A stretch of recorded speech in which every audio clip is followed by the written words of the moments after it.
everyone, Tim Schofield here. And earlier today I did unbox the new iPhone 14 Pro Max. I can link to that video down below. However, I did promise an unboxing comparing the iPhone 14 Pro and the new iPhone 14. This iPhone 14 Pro is actually the deep purple color, so I'm excited to see what it actually looks like, how purple it actually is, if that makes sense. I also did get the blue iPhone 14. So anyways, we're going to quickly unbox both of these and then put them side by side, and I want to talk about and compare the differences between the two phones. Of course, there's a price difference. You have $800 starting price for the iPhone 14. The iPhone 14 Pro starts at $1,000. Obviously, there's the Max model as well, which will go up in price. But anyways, let's get into the unboxing and comparison of the iPhone 14 and iPhone 14 Pro. Here they are, side by side, exact same size boxes. Makes sense since both displays are 6.1 inches. The font is different color, purple versus the blue. Same with the logo. Just depends on what specific color you do go with. Now let's open these both up. Opening the box of the iPhone 14. Here it is in that lighter blue coloring. Apple logo on the back, dual camera system, setting it to the side. Of course, USB Type-C to Lightning cable. And inside here, designed by Apple in California, information about activating an eSIM because there's no SIM card slot in the 14 or the 14 Pro models, and you get an Apple sticker. Opening the 14 Pro, there is that new color. This is my first time seeing it actually, so here's some true first impressions. It definitely has a purple tone. You can notice it a little bit more in the camera bump, at least to my eyes, but it looks not nearly as purple as I expected. When the light hits it a lot, you can definitely notice that purple coloring, but it's a lot more subtle than I was kind of expecting. I was expecting a little bit more purple color, but you know, to be honest, I don't really mind it. I wish it was kind of a more deeper purple with the back. In comparison, there is the black color, which I do like quite a bit.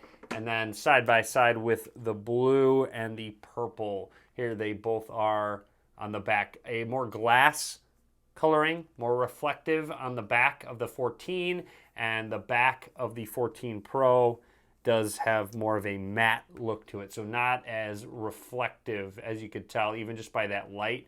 You can see the full circle and it gets diffused with the matte coloring. Peeling off the front of that iPhone 14 display. Let's boot it up for the first time and take a closer look at the hardware of both of these phones and just compare the two so you can kind of see the differences in size, etc. One thing quickly before we get started, the camera bump's definitely a little bit bigger on the Pro model, so you'll notice it will rock just a little bit when flat. Not much, but then you'll notice the 14 has very minimal rock, if any at all, so it sits pretty flat. It does rock a tiny bit. Obviously, if you're pressing the upper left-hand corner, it's going to start to rock, but when you press the left and right corner, it sits fairly flat in comparison to a little bit more rock. Down at the bottom, microphone, lightning connection for charging, and one of the speakers. I also want to point out that the Pro models, they actually are made out of stainless steel, whereas the regular 14 is aluminum. Along the right side here, exact same thing, just the power button, and there's a look at the side with the camera bump. I want to make note that the fingerprints definitely show up more on the sides of the Pro models as opposed to the 14, but you're going to probably maybe notice a little bit more fingerprints on the back of the glass on the regular 14 model. Up towards the top, just another look at that camera bump, clearly larger on the Pro. And finally, along the left side is our silence switch with that orange accent inside, 2 volume rockers, and that's just about it for the sides. And now, flipping it over, a closer look at the colors and the back, just the way it hits it. You'll notice when it gets more light, you can really start to see that purple color. I also do like this blue color, by the way. And then there's the side-by-side with the camera modules. There is definitely a difference in the camera systems. First of all, you have a 48 megapixel main sensor on the Pro and only a 12 megapixel main sensor on the 14. You also get a 12 megapixel ultra wide angle lens, so no optical zoom telephoto lens on the 14. You do get optical zoom lens on the Pro models. You'll also notice just overall better video taking, better lower light performance on the Pro camera system. And if you were interested, there is all three of the lineup that's out right now, the 14, 14 Pro, and 14 Pro Max. Let me know which one you would want down in the comments. Notice 14, 14 Pro similar sized, and then the Max obviously taking the lead in size. Anyways, I'm going to run through the setup process and talk about anything that happens to pop up that's noteworthy. Quickly, there is a Face ID setup. I want to point out that it's a little bit different on the regular model as opposed to the Pro. So let me set this up very quickly and I'll show you real quick. Because of that dynamic island obviously being a different part of the Pro models. So if I hit continue, watch where once I hit get started, watch the top part of the phone. You'll see how it sort of animates out from that dynamic island. So it's not really using that notch there for certain things. I think they probably might add an update. I don't actually know for sure. That would be my guess. I'll start over with that. But anyways, just wanted to kind of point that out, how there's going to be some differences between that dynamic island and notch up towards the top. Of course, since they don't have SIM card slots, you do need to set up eSIMs so you can transfer it from a nearby iPhone. There's an option for that. Or you can scan the QR code that your carrier would have for you. So you might have to go through your carrier to actually set up the eSIM process. Also pointing out, coming fall 2022, emergency SOS via satellite on both of them. So it's not just the Pro models. It seems like the regular iPhone will get that as well. So here we are on our home screen, all set up and ready to go out of the box. Just different wallpapers. Of course, they're different phones. They set it up custom depending on the color that you get. Here are both the 6.1-inch displays side by side. And of course, a close-up comparison of the notch versus the dynamic island, which also serves as a notch. You'll see that that dynamic island actually does kind of cut lower than the notch does from the top. So it kind of cuts into the actual display content a little more, but they made up for that by, using software to make it nice, animated, and just overall useful. First things first, I'm noticing this right away. You might not be able to notice it on camera, but this display on the regular iPhone 14 uses a 60 hertz panel, whereas you have Apple's ProMotion up to 120 hertz, which is very noticeable, at least to my eye. Between 60 and 120 hertz makes it look much smoother. I am a little bummed that they didn't actually include a higher refresh rate, maybe even 90 hertz on the 14, so a little bit of a bummer. Some people, it doesn't matter. Some people can't even notice, but for me, definitely makes a difference. Not only that, the Pro models will get significantly brighter, especially when you're outside. So just kind of keep that in mind. The display is going to get much brighter, be much easier to see when you're outside. I also want to go into display and brighten to show off a couple differences. Well, first of all, True Tone's on. I'm not a big fan of True Tone. You can use it, like I said in my previous video, it just warms the display a little bit more.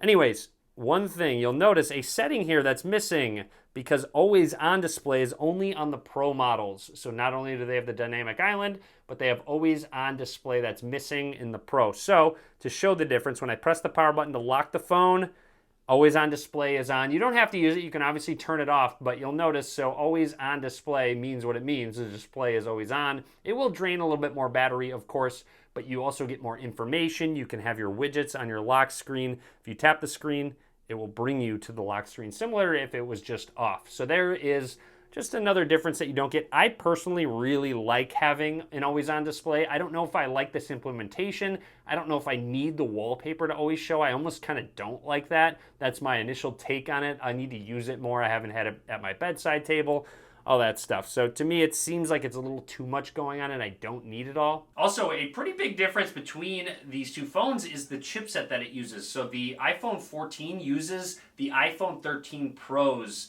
processor, the A15 Bionic, which had, I believe, a 6-core GPU versus the 4-core GPU that was used in the iPhone 13. So, with that in mind, it might be worth looking into an iPhone 13 Pro if you're considering the iPhone 14, because they have the same processors inside. And I would think the iPhone, I haven't taken any shots on this, but I would think the iPhone 13 Pro's camera is going to be better than the iPhone 14's. Now, with that being said, the iPhone 14 Pro models have the new A16 Bionic chip. that Apple custom makes, both of them, but with the new chipset, it definitely differentiates. It really sets it apart because obviously last year they had extra cores in the GPU, but it was still using the A15 chipset.